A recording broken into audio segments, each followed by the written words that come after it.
Hey guys, today I want to teach you about codependency, what it means to be a codependent person, and how to know whether or not you are one. I am a codependent man, and I realize that my codependency stems from the severe trauma, neglect, and abuse I experienced with my own mother and with my mother's sister, my aunt. The abuse I suffered really drove me to alcoholism at a young age, and I was an alcoholic for like 30 years, struggling with substance abuse issues my whole life, and not really knowing how to set healthy boundaries between myself and other people. But I asked Gemini to tell me about codependency, what it is, and how to know if I'm codependent. And I want to share this information with you because it might be helpful. Codependency is a learned behavior. It's a pattern characterized by excessive reliance on others for approval and a sense of identity. And it involves excessive caretaking.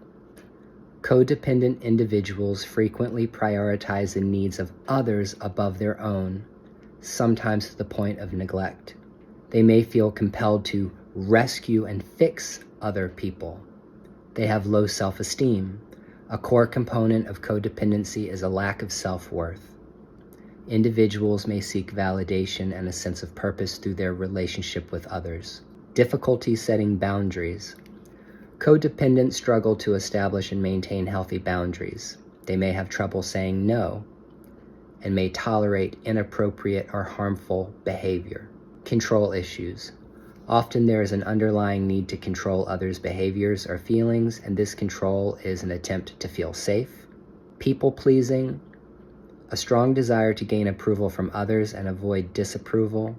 Difficulty with independent living. Codependent people often struggle to function well when they're alone.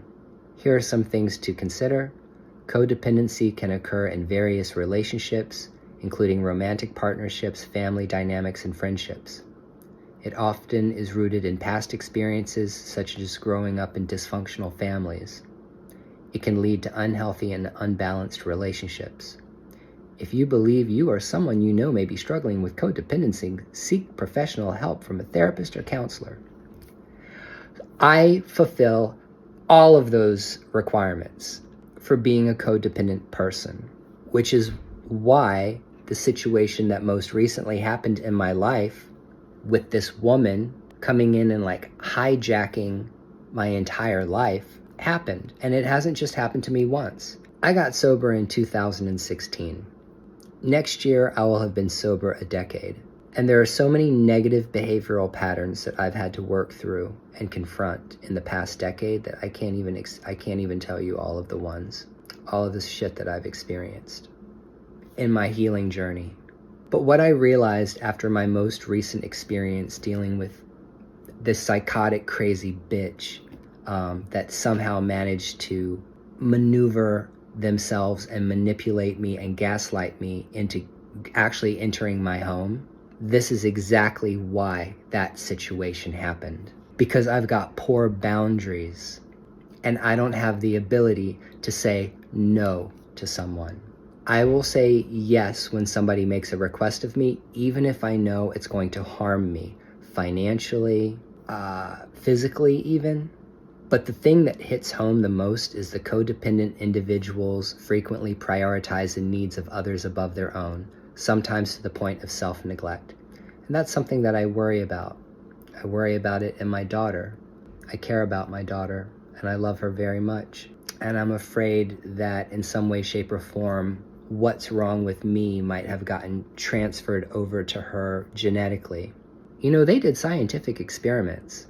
They took a group of rats, scientists did. They took a group of rats and they broke them emotionally and retrained them to behave in particular kinds of ways. And when that group of rats had children, they did the same thing to the second generation of rats.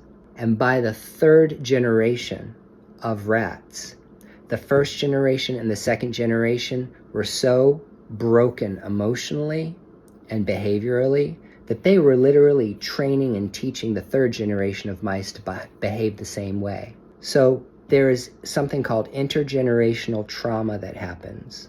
It's what I call sin in Christianity. That's what original sin is to me. It's the negative behavioral traits and patterns that are passed down from father to son, mother to daughter, father to daughter, whatever, in a continuation. Someone's great-great-grandmother was in an abusive relationship with an alcoholic guy that beat her, and her daughter got into a relationship and ended up the same way, and her daughter ended up in the same relationship, and then all of a sudden you've got an entire line, an entire lineage of women who have just been in one abusive relationship after another. Toxic, can't recognize it, and can't get out of it. It's almost like a kind of cycle that happens. And the only way to break the cycle is to recognize these negative patterns in yourself and try to correct them. I think there are a lot of codependent men. I don't think that we address men's mental health and behavioral health issues enough.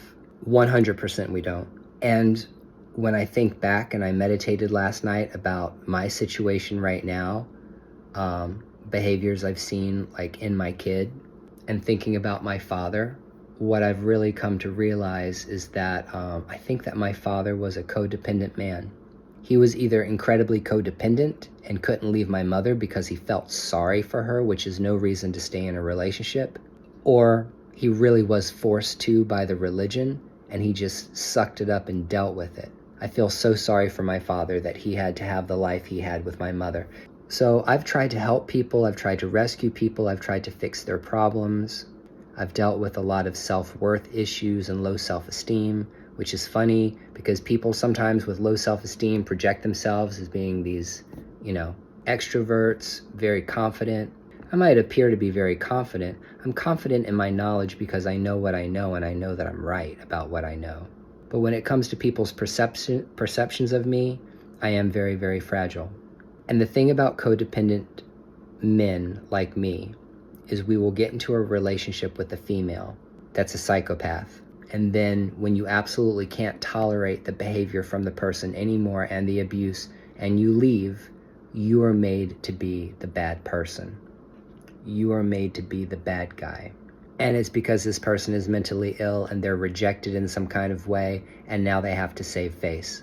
So they're gonna talk mad shit about you to everybody around you and try to poison and make everyone toxic. Now I want to talk about some ways that you can overcome codependency. This is the process that I'm in right now, trying to overcome this debilitating, it's really fucking debilitating, okay? It's debilitating, paralyzing behavioral trait.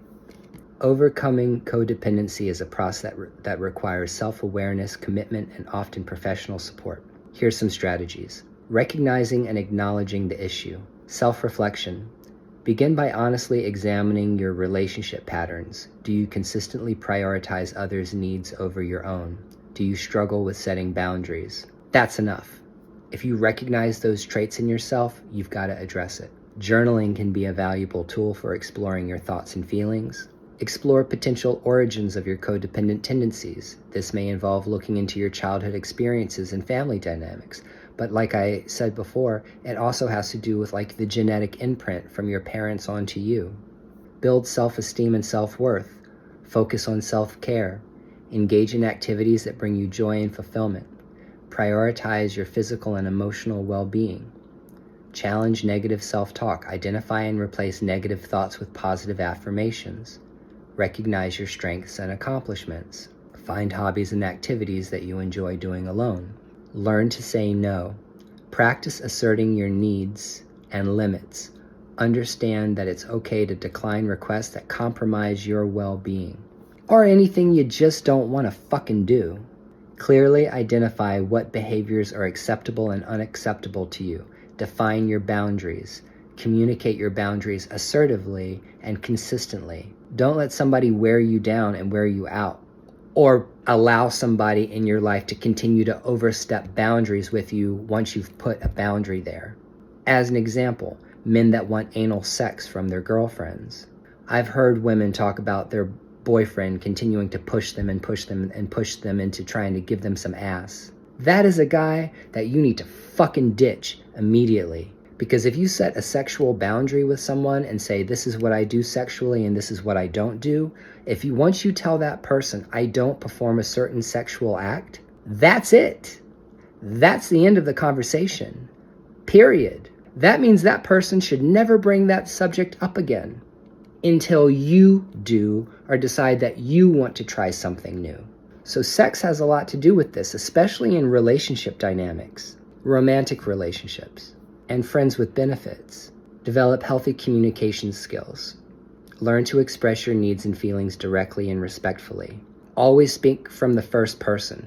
Practice using I statements to avoid blaming others. Take responsibility for your part in the relationship. Like, you can't be mad when you allow somebody to walk all over you, to disrespect you and your boundaries, and you allow that behavior to continue until you're actually really, really super harmed by them. You got to recognize that every relationship is 50-50.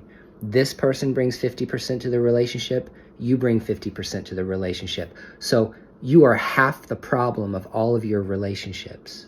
Focus on understanding other people's perspectives without feeling responsible for their emotions. So the considerations are: be patient and persistent.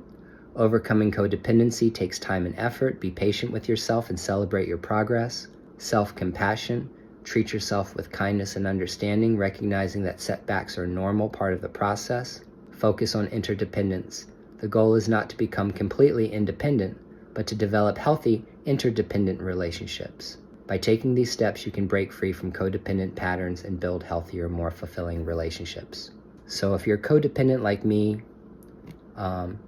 think about some of the things that are said in this video and journal about it. Comments are turned off for this video because I'm being attacked right now on social media because I allowed some crazy psychotic bitch into my home, someone who exploited and took advantage of my codependency and then got angry and turned psycho when I told them to fuck off.